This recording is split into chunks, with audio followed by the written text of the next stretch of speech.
Salutations à tous, c'est le frère Mouta Mouanidi. Et aujourd'hui, dans cette exhortation, on va aller dans Bible Kalatambale, la Bible authentique, la seule Bible sans erreur ni contradiction. Pour vous procurer Bible, allez dans les éditions zulula100.com, c'est le livre de la vérité. Ici, on va aller dans l'évangile caché de Kunumane Moula, entre parenthèses, Christ, l'être suprême dans le visible, au chapitre 31, à partir du verset 14 jusqu'au verset 30. Donc ici, c'est Joki Sabe, qui est le vrai Christ noir, marche sur les eaux du grand lac mystique. Au verset 14, il est écrit: Joki Sabe était monté sur une montagne pour prier Loba, virgule. Ici, je m'arrête dans la virgule. Parce que il va prier parce que Joki Sabe n'est pas le créateur, il n'est pas Loba. Donc, il va prier sur une montagne. Et pendant qu'il priait, donc dans la suite, et pendant qu'il priait, virgule, une multitude d'entités célestes firent leurs apparitions autour de la montagne. Point. Derrière tout ce que Joki Sabe va faire, ça va être des gestes prophétiques. Ça va être aussi des enseignements. Il va avoir des révélations, des mystères.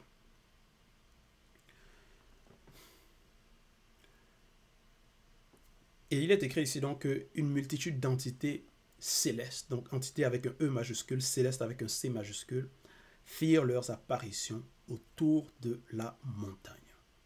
Pourquoi elles étaient là? Verset 15. Il redescendit plus tard. Point. Verset 16. Après sa descente de la montagne, virgule, il chemina tout droit vers le grand lac mystique. Point. Donc il va aller tout droit vers le lac mystique. Donc ça, mystique, ça va représenter, c'est aussi synonyme de mystère. Et aussi, parfois, il y a dans la Bible, il est mentionné par rapport à la forêt mystique. Parce que derrière cette forêt, par rapport au lieu, il va y avoir donc les démons qui vont agir dans ce lieu, qui vont agir là-bas. Et les personnes, les non-initiés, auront peur d'aller dans ces forêts-là, dans cette forêt. Parce que elles auront, bon, donc ces personnes, ces non-initiés, auront peur de ce qui pourrait leur arriver ou de ce qui se passe dans ces lieux, des démons, et ainsi de suite. Parce que quelque chose de mystique, donc, c'est derrière, il y a quelque chose de spirituel. Donc, aussi mystique ici, par rapport à spirituel, ça peut être par rapport au monde occulte. Donc, les démons, les démons, et ainsi de suite.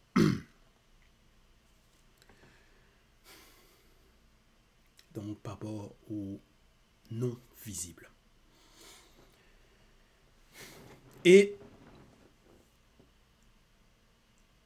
Mais Joki Sabe ici, il n'a pas peur d'aller dans ce lieu, d'aller vers ce lac mystique.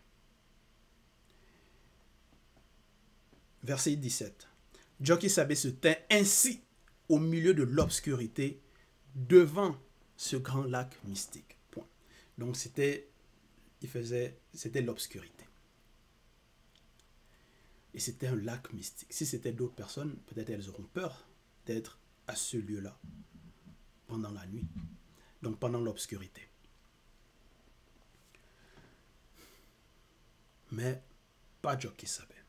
Parce que lui, il sait qui il est, il sait quelle est sa mission, pourquoi il est là. Déjà, même par rapport à Joki Sabe, c'est l'être suprême dans le visible. Ça veut dire, même par rapport à le lac, les circonstances, les éléments, il a le pouvoir sur cela. Verset 18. Tout à coup, virgule, son esprit, avec un E majuscule, déclencha en lui une émotion mystérieuse qui n'est connue que par les initiés, et il posa ses pieds, l'un après l'autre, sur le lac, et se mit à marcher sur les eaux sans couler. Point. Donc il va marcher sur les eaux sans couler. Ici, par rapport à l'exhortation, les eaux, ça va représenter le monde occulte, l'adversité, peut-être les tribulations, tout ce qui pourrait vouloir nuire à la mission de Jokisabe, à sa mission. Parce que Jokisabe est là pour délivrer le peuple, pour éclairer le peuple. Et par rapport à cette mission-là, le monde occulte n'aime pas cela. Le monde occulte veut l'empêcher d'accomplir sa mission. Donc, en cela même, par rapport à Satan, il n'aime pas cela. Voilà pourquoi Satan est venu le tenter. Mais, en marchant ici, par rapport au verset 18, il posa ses pieds l'un après l'autre sur le lac et se mit à marcher sur les eaux sans couler. Pour ça représenter, bon, il va dominer sur le monde occulte, il va accomplir sa mission sans couler, donc sans dévier à aucun moment. Verset 19. Soudainement, virgule. Donc, parce il marchait sur les eaux, donc il montrait qu'il domine même sur les éléments. Soudainement, virgule. Donc, il montrait sa puissance. Soudainement, virgule. Le vent se mit à souffler de plus en plus fort, virgule. Et l'aspect des nuages se changeait en arcus de type multicouche. Point. Verset 20. L'orage devint si violent, virgule, que l'électricité statique s'accumula entre les nuages d'orage et alla jusqu'à 100 millions de volts qui finirent par produire un plasma lors de la décharge, virgule, causant une expansion explosive de l'air par dégagement de la chaleur, virgule, qui se dissipant, virgule, dès cet instant, virgule, le plasma créa un éclair de lumière et de tonnerre. Point. Donc, il y a eu des manifestations par rapport à le vent, l'électricité, l'éclair, la chaleur, donc la lumière, donc, et le tonnerre. Verset 21. Et l'éclair jaillissait avec une telle puissance que des voix et des coups de tonnerre se firent entendre. Point. Mais malgré tout cela, est-ce que Jokisabe il avait peur? Non. Si c'était d'autres, s'ils entendaient cela, dans l'obscurité, face au grand lac, d'autres auraient pris la fuite.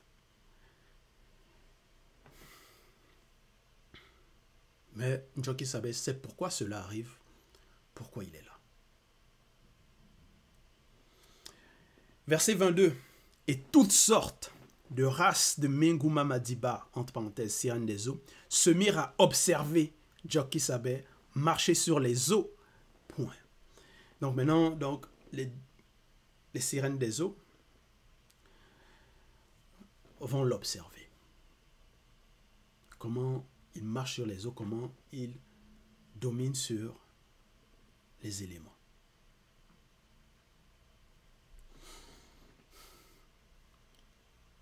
Donc,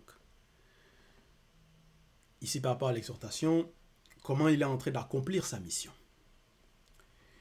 Et, donc elles vont observer. Et verset 22. Et, non plutôt verset 23. Les Menguma Madiba, entre parenthèses, sirènes des eaux, firent entendre leur voix ensorcelante afin de l'envoûter. Virgule, mais elles ne le purent pas. Point. Donc, elles ont essayé de l'envoûter. Parce que envoûter, c'est donc vouloir que la personne ne fasse pas selon sa volonté, mais plutôt la volonté de celui qui l'envoûte. Donc ici, ça va être les Menguma Madiba. Donc elle voulait nuire à sa mission, nuire à ce qu'il doit faire. Donc elle voulait l'envoûter pour qu'elle puisse le dominer. Mais elles ne le peuvent pas. Cela est impossible. Donc,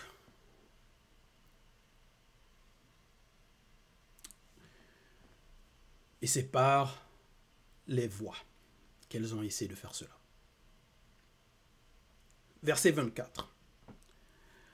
Alors, elles commencèrent à lancer des cris de guerre en tonnant des voix étranges. Point. Donc, elles ont essayé de l'envoûter. Ça n'a pas fonctionné. Elles ne purent pas. Par rapport à l'ensorcellement. Ça n'a pas eu d'effet. Maintenant, elles vont lancer des cris de guerre.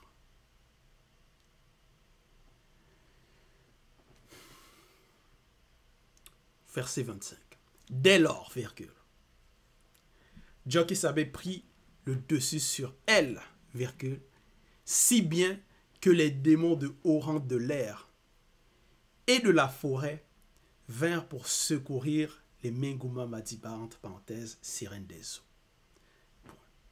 Donc, il a dominé, il a pris le dessus sur elle, sur les Menguma Madiba, et les autres sont venus pour porter main forte, donc pour le renfort. Parce que les démons sont unis. Donc le monde occulte n'est pas divisé.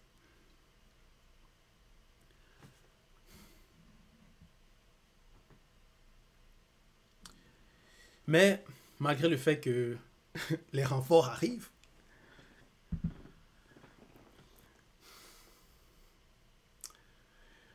quand ils virent Jokisabe, virgule, donc dans la suite, quand ils virent Jokisabe, virgule, ils prirent peur. Donc, même les renforts prennent aussi peur. Ils prirent peur et ne firent pas le poids face à l'extraordinaire puissance de Jokisabe. Donc, ils ne font pas le poids. Déjà, même par rapport à Satan, ne fait pas le poids parce qu'il a essayé de tenter Jokisabe et il n'a pas pu.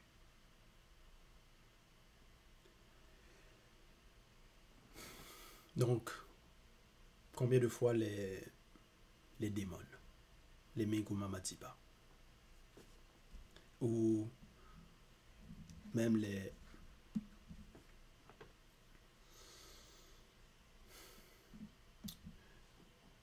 démons de la forêt ou les démons de l'air.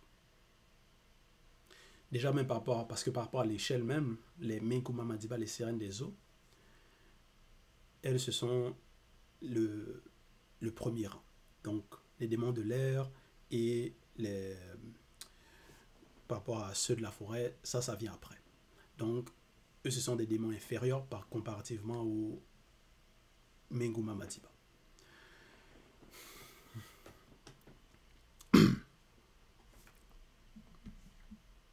Mais eux tous ces démons, toutes leurs forces conjuguées,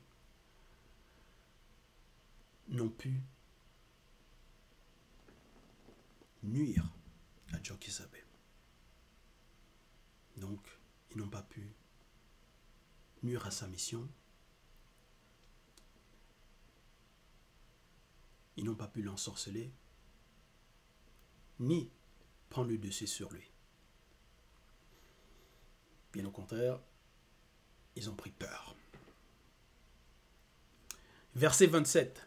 Tous les sorciers et sorcières des environs assistaient stupéfaits à la défaite des Menguma Madiba, entre parenthèses, sirènes des eaux, et autres démons de haut rang. Parce que les sorciers et sorcières prennent part aussi à la cause du monde occulte. Donc, volontairement aussi, ils participent à l'œuvre occulte. Et donc, ils sont alliés avec les démons. Les démons, les Menguma Madiba, ainsi de suite. Mais ils vont assister à leur défaite.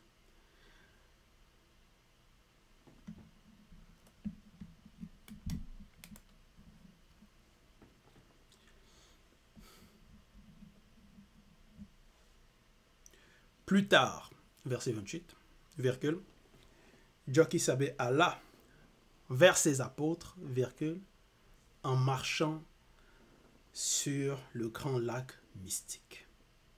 Point. Donc il va aller vers ses apôtres. Marche sur les eaux. Verset 29. Quand les apôtres le virent marcher sur le lac, virgule, ils furent troublés, excepté Abéa, en parenthèse Nathanaël, et Soma, virgule. Abéa et Soma n'ont pas été troublés. Quant aux autres, virgule, ils dirent, deux points. Donc, ils ont eu peur, ils dirent, deux points, c'est Menguma Madiba, la sirène des eaux. Et dans leur frayeur, ils poussèrent des cris. Parce que ça va les troubler de voir quelqu'un qui va marcher sur les eaux, qui va venir vers eux. Et c'était l'obscurité. Donc par rapport à cela, ils vont avoir peur. Mais dans leur peur, ils vont s'égarer par rapport à leur raisonnement. Donc ils vont dire non, c'est Djenguma Madiba, la sirène des eaux, alors que ce n'était pas le cas. Et ils vont crier. Alors que c'était Jokisabe. Alors qu'il n'y avait pas de danger. Verset 30. Jokisabe leur dit aussitôt, deux points. Rassurez-vous, c'est moi. Point virgule. M.